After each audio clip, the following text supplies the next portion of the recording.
Paano? Wawa! Wawa.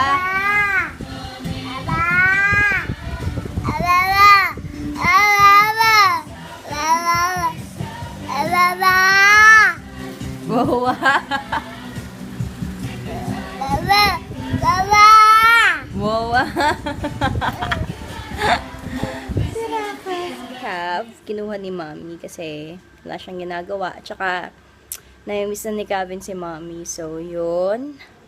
Tapos, kanina ako napansin nyo, si Kevin, yun, nakakatayo na siya on his own. Kasi, di ba dati talagang nakahawak siya sa, index finger ko para magtumayo siya. So, yun. Tapos, nung kanina kasi tinawagan na, tumawag si Mommy. Tapos, after niyang naka-loudspeaker kasi, so, si Lola niya, sabi, oh, si Lola, ganyan, sabi ko. Tapos, nung binaba ko na yung phone, tapos naglalaro na ako,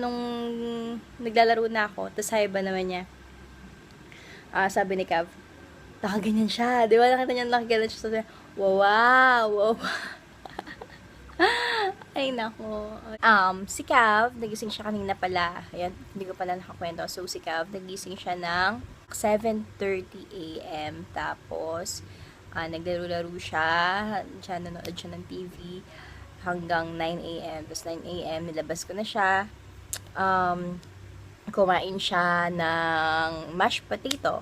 Yun. Hindi ko na video ata. Ewan ko na video ko yun. Tapos, ngayon, quarter to 11 na.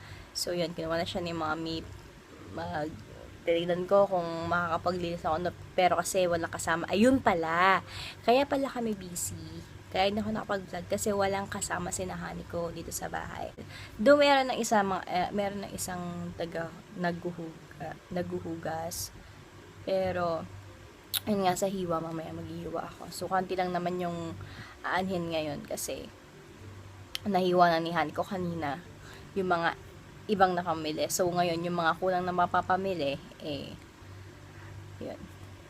So, yun, laters. Hi, guys! So, yun, hindi ako nakapag-vlog muna kanina kasi busy na naman. So, ngayon, andyan sila Mami, dyan sila matutulog.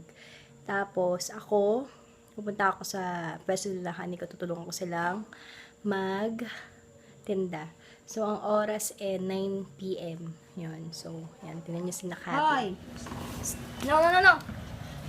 Doon ka kay Mama, dali.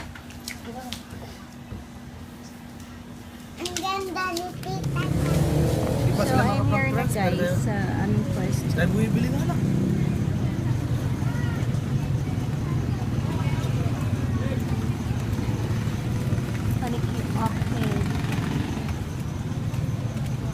Well, tigil dito sa kabila. Hi guys.